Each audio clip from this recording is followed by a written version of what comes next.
So what do you know about football Hall of Famer O.J. Simpson? Not much. You don't know much? I know he was like allegedly killed someone. He drove around in a car. Yeah. They chased him. Well, Orenthal James Simpson, winner of the Heisman Trophy. From 1969 to 1977, he played running back for the Buffalo Bills. From 1978 to 1979, he played running back for the 49ers. They called him the Juice. The Juice? Yeah. Why? OJ. Oh, okay. Thought that was kind of obvious. So he played for 11 seasons, and then he hung up his football costume. The outfit? Yeah, his little outfit. Uniform, there we go.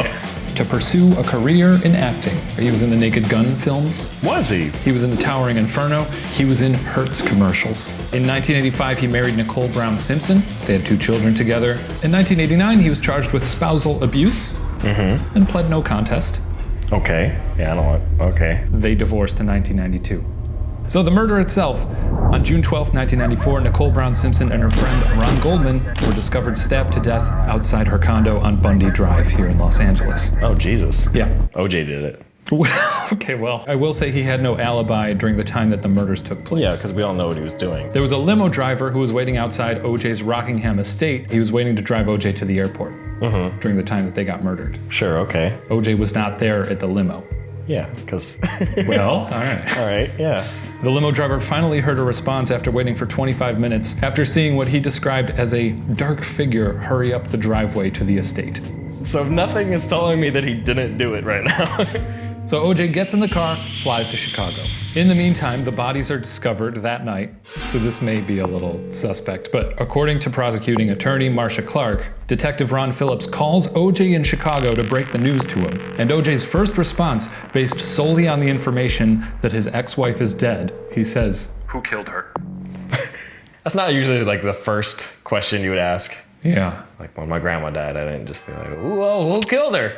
I'll glance over some of the key pieces of evidence here. There was a glove at the scene of the murder, and there was also a matching glove found inside OJ's residence. Yeah, obviously, okay. Each of those gloves had DNA of OJ and the 2 victims. So, you know. Nicole Brown Simpson's blood was also found on a sock in OJ's residence. This is... OJ had purchased a knife that was used by the killer. It was the same kind. They never found the knife. There were bloody shoe prints at the scene of the crime that matched the size and sole pattern of shoes that OJ owned at the time. A couple days later, OJ is charged with 2 counts of murder, does not turn himself in, which leads to the famous slow-speed Bronco chase, and the chase ends at OJ's home in Brentwood where he surrenders. Here's what they find inside the Bronco: a gun, OJ's passport, and a fake mustache and beard. That's like if 10-year-old Brandon decided he wanted to escape the police, I'd go to the dollar store and buy a mustache. This leads to what has been called the trial of the century. There's so many twists and turns to this trial. I'm not even gonna get into all of it. Some key things to mention though. OJ obviously had a lot of money, so he hired just a super group of lawyers, including Robert Shapiro and Johnny Cochran. These are big names. Sure, okay. You recognize these names? I mean, sure. One other point about the trial is a lot of the physical evidence was poorly collected by the LAPD. So the defense started to suggest that the crime scene may have been contaminated or tampered with by the LAPD. I could see that. Yeah. A further contributing factor, the prosecution's star witness, Detective Mark Furman. He was at the scene of the crime. He helped collect a lot of the evidence. He was revealed to have said very horrifically racist things. Oh boy. During his career. Because of all of that, the defense team was able to basically take the trial and turn it into a huge takedown of the LAPD and its history of systemic racism. And in the end, OJ was acquitted.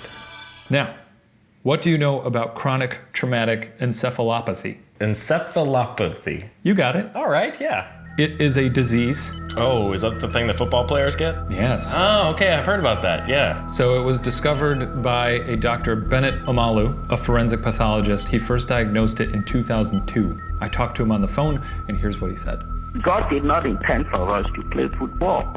Traumatic brain injury of all types would increase any individual's propensity to engage in violent and criminal behavior. So it's caused by traumatic impacts to the cranium, and it results in a protein buildup in the brain's blood vessels, which affects cognitive function and can even lead to loss of neurons over time. There are no visible symptoms, but as the proteins continue to build up, the disease can affect behavior in the following ways. It can cause depression, mood swings, violent tendencies, and criminal behavior.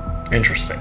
There's no way to test for that? At this point, it can only be diagnosed after death because they have to cut up the brain. Oh boy. So in the past 5 years, there are 3 former NFL players who committed suicide. All 3 of them had CTE. So Dr. Omalu said he would, quote, bet his medical license on OJ suffering from CTE. Americans, because of our idolization of football, we directly or indirectly look the other way. So OJ's got CTE. But we won't know until he's dead. Right. Huh. Anyway, that's the juice, baby. That's the juice. Man, that's fucked up.